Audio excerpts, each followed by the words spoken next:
And that brings us to Politics Monday. Amy Walter of the Cook Political Report and host of The Politics with Amy Walter on WNYC, and Tamara Keith from NPR. She also co-hosts the NPR Politics podcast. Hello to both of you on this time of serious reporting on the events of the weekend. Amy, as we've been discussing throughout this program, not a single serious gun control measure, significant gun control measure has passed in this country in 2 decades. Right. Why not?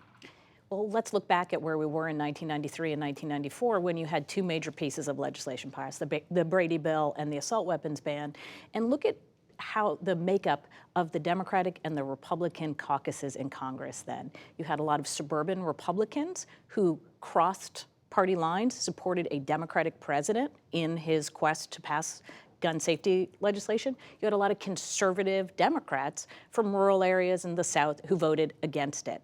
And it was those coalitions that made something like that possible, a bipartisan coalition possible. Now, over these last 25 years, we've seen a major realignment in this country politically.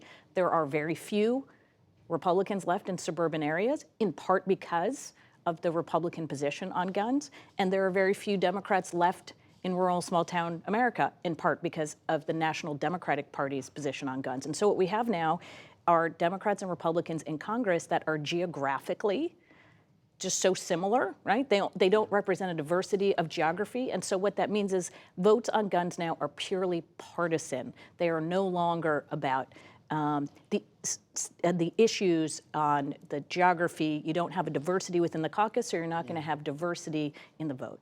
What would you add to that, Tam? I would add that that's pretty remarkable, given that this PBS NewsHour Marist poll that we had just got back fairly recently found overwhelming support again for something like background we can show checks. those percentages right here. Yeah, it is, you've got 96% of Democrats, 84% of Republicans, 89% of independents.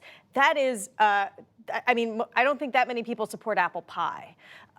And yet, in terms of Congress, it simply has not been able to be done. The legislation that passed in the House this year was the first time the House has passed legislation dealing with gun control since the 1990s.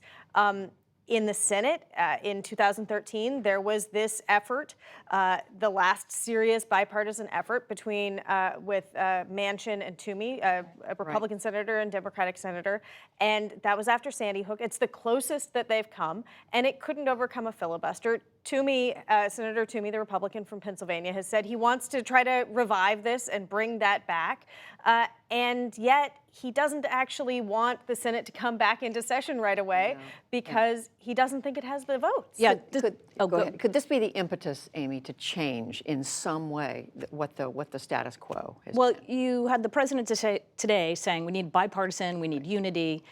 The ship has sailed on that. He is calling for unity, and yet that's not what he practices from his bully pulpit. That has not been his administration at all. So you can't now, 2 years in, after running as an incredibly divisive administration and the rhetoric that has come from the White House, to say, well, now we're going to come together and change this. The thing, too, about this bipartisan bill that passed the House, so it had 8 Republicans that supported it, 2 Democrats who voted against it. Again, back in 1994, when they passed the assault weapons ban, 38 Republicans supported it, 77 Democrats opposed it.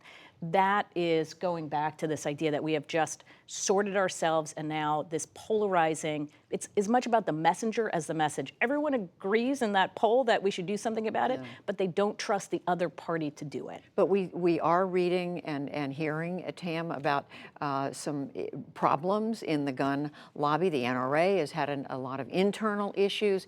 Is there, in any sense, a weakening on the side of gun rights and a strengthening on the side of gun control? Or are we looking at things just staying this way in perpetuity? Well, the NRA has had very public challenges. They didn't spend as much money in the midterms as they have before. And yet, it isn't about the money. It is about the sway that they have in people's districts. And not yet have we seen a genuine erosion of that. And the other thing is, the NRA is only one group. And there are a number of other gun rights groups who sort of pick up the mantle. And just quickly, Amy, among the Democrats, pretty much unanimity for the yes. most part. They want gun control. Are we likely to, so are we just assuming this isn't going to be an issue? Among Democrats, among no. Democrats. Among Democrats. And it wasn't that long ago, Judy, you remember the 2000 election, and there were a lot of Democrats who said the reason that Al Gore lost in places like his home state of Tennessee because of the Clinton administration taking a harder line on guns. And so Democrats are still, they've made a lot of movement on this issue in the last 20 years to get to this place where they're totally unified in support for more gun regulation. Amy Walter, Tamara Keith, thank you both. You're welcome.